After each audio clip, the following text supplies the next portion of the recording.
Hi guys, so for our group media critique project, we decided to compare and contrast two different news shows that are competing for the same time slot on different channels. We chose the 9 o'clock nightly news, and we'll be comparing the left-leaning Rachel Maddow show on MSNBC and the right-leaning Sean Hannity show on Fox News. I'll be looking at the story choice and content that is covered on each of the different channels, and my partners will be covering the bias and slant and also the delivery. What we found was that they are completely different.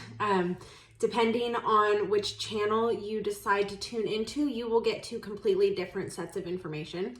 Our thesis is that there is bias evident in both shows, and that the Rachel Maddow show covers a much wider range of current event issues and topics than does the Sean Hannity show. What I found as far as story content was that Rachel Maddow covered a lot more topics than Sean Hannity did. She did spend a good chunk of time on the president's most recent corruption allegations and a lot of time on the election and what's going on with that across the country. She did also make sure that she talked about COVID and the latest with what's going on with the coronavirus. She interviewed medical professionals from a few different hospitals in Wisconsin where cases are spiking. One was an emergency room medical director. There were a few ICU nurses that she talked to. So I felt like we were getting it from the horse's mouth, I guess they would say. It wasn't any type of hearsay. It was, they came on, this is what's happening.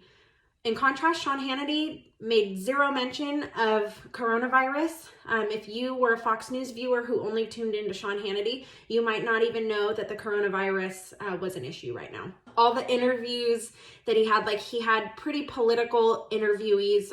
One was Newt Gingrich, the former Speaker of the House. He had a Republican congressman on. He had on the current White House Chief of Staff for President Trump, Mark Meadows. He also had on the former press secretary for George Bush. He had Kirstie Alley on, and she came on.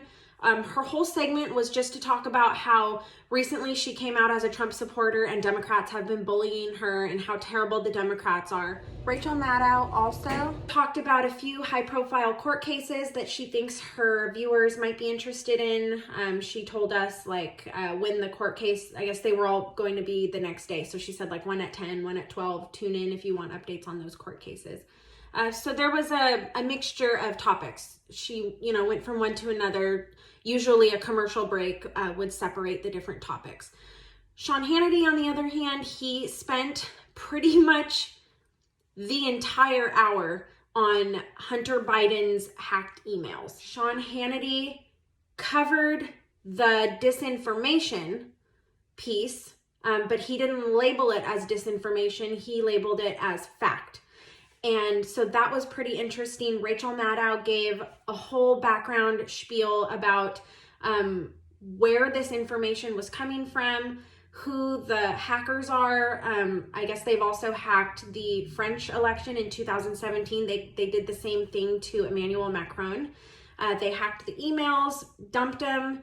In addition to the emails that they hacked, they weaved in disinformation, fake emails. So the FBI, I guess they had a meeting with Congress and they said last month that they heard that the Burisma emails that were hacked in January are going to be dumped in October, right before the election. And their concern is that since it is the same hackers that hacked the French election, and we know what they did, we're concerned that the same thing is going to happen here and some fake emails are going to be mixed in with the real emails. So Sean Hannity never said any of that. If I didn't watch the Rachel Maddow show, I would have had no idea of that context to put it in. Sean Hannity spent the entire hour just talking about the emails, how relevant they are. He never said where they came from. He just said sources. Would have been interesting to know that the sources were Russian hackers from the Russian military intelligence.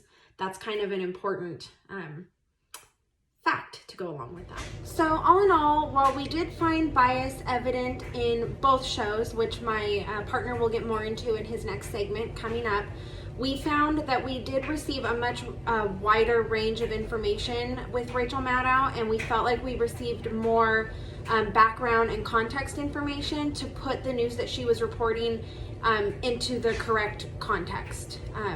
That's really important, as we can see with the Sean Hannity show. When you leave out very important details, it changes the entire story. So, and we also felt like the Rachel Maddow show had less politically biased interviewees, at least for this episode that we watched.